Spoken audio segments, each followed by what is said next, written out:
Halo teman-teman, welcome back to my YouTube channel Dr. Gudi Channel. Jumpa lagi dengan saya Dr. Gudi. Kali ini kita akan membahas suatu penyakit, yaitu penyakit kencing nanah atau penyakit gonori. Penyakit ini adalah penyakit menular seksual. Artinya penyakit ini akan didapatkan pada orang-orang yang secara aktif melakukan hubungan seksual yang tidak aman atau gonta-ganti pasangan seksual. Penyakit ini disebabkan oleh bakteri Neisseria gonorrhoeae. Penyakit ini atau bakteri ini berbentuk diplococcus dan menginfeksi di sepanjang saluran kemih, baik itu laki-laki maupun perempuan. Penyakit ini selain adanya kencing berbentuk seperti nanah atau keluarnya cairan seperti nanah, juga nantinya akan ada nyeri saat buang air kecil. Nah, ini merupakan gejala-gejala khas yang terjadi pada penderita gonorrhea. Kemudian, ketika teman-teman nanti ke dokter atau memeriksakan kesehatan terkait gejala klinis pada teman-teman, maka nanti dokter akan melakukan pemeriksaan urinalisa, pemeriksaan mikroskopik, yaitu cairan nanahnya itu akan diperiksa sehingga dilihat apakah memang betul ada bakteri gonorrhea di sana. Kemudian dokter nanti juga akan pemeriksaan darah rutin, di mana nanti pemeriksaan itu akan melihat apakah bakteri sudah menyebar ke seluruh tubuh atau adanya sepsis atau tidak. Kemudian pemberian antibiotik adalah rekomendasi, atau pemberian antibiotik wajib dilakukan pada penyakit ini, di mana dokter nantinya akan memberikan antibiotik dosis tunggal, contohnya injeksi ceftriaxone, kemudian azithromycin. Kemudian banyak pilihan obat-obat yang lain, dan itu diberikan dengan dosis tunggal atau dengan pertimbangan dokter nantinya apakah diberikan dosis tambahan atau tidak.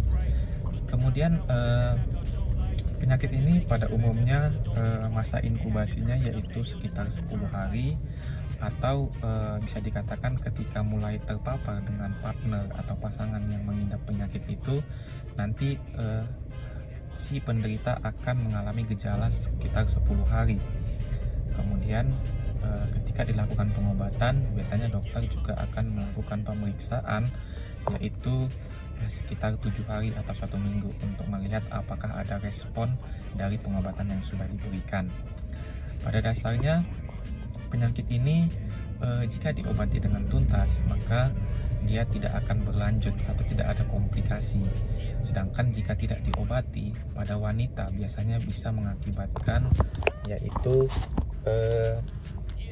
adanya infertilasi, karena bakteri ini juga merusak yaitu dinding saluran tuba Fallopi, di mana dinding saluran tuba Fallopi ini nantinya akan menjadi tempat pertemuan antara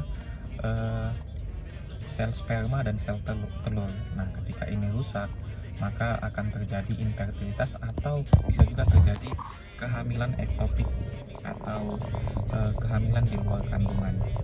Jadi teman-teman, jika memang teman-teman mengalami gejala seperti nyeri buang air kecil, kemudian keluar nanah saat buang air kecil, maka perlu untuk dilakukan pemeriksaan agar tidak terjadi komplikasi-komplikasi yang serius.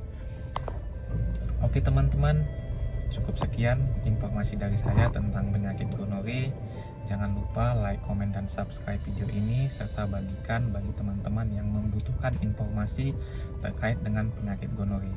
Dan juga jika teman-teman ingin bertanya atau diskusi tentang penyakit ini, boleh berikan pertanyaan di kolom komentar. Terima kasih, salam sehat, sampai jumpa lagi di video-video saya selanjutnya.